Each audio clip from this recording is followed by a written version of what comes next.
एकनाथ शिंदेंनी मंत्र्यांची बैठक बोलावल्याची माहिती मिळते।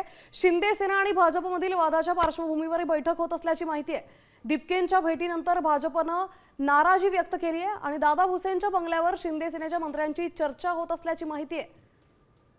आणि शिंदे सेनेच्या आणि भाजपच्या वादावर आता उपमुख्यमंत्री एकनाथ शिंदे काय बोलणार याकडे लक्ष लागलंय। महत्त्वाची बैठक त्यांनी शिंदे सेनेच्या मंत्र्यांची बोलावलेली आहे। दादा भुसेंच्या बंगल्यावर ही बैठक पार पडतीये। आपल्यासोबत आपले प्रतिनिधी भरत मोहोळकर आहेत। भरत, काय अपडेट्स आहेत या संदर्भातले? श्रद्धा, आपण जर पाहिलं तर शालेय शिक्षण मंत्री दादा भुसे यांच्या बंगल्यावरती उपमुख्यमंत्री एकनाथ शिंदे यांनी अत्यंत महत्त्वाची बैठक बोलावलेली आहे।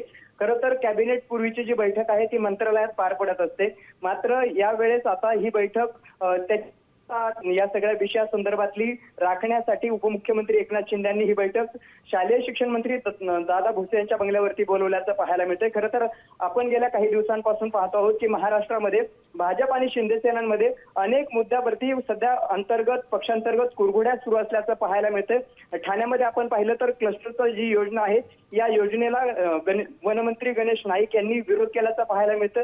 भाजपचे आमदार असलेल्या संजय केळकर यांनी विरोध केल्याचं पाहायला मिळतंय। तर दुसरीकडे एसटी मध्ये सुद्धा एसटी महामंडळासंदर्भात वित्त खात्याने एक अत्यंत महत्त्वाचा असा त्यांच्यावरती ताशेरे ओढल्याचं पाहायला मिळतं। त्यांना निधी देण्यासंदर्भात हे ताशेरे आहेत आणि या सगळ्या अंतर्गत कुरघोडीच्या महायुतीतील अंतर्गत कुरघोडीच्या पार्श्वभूमीवरती ही बैठक होते।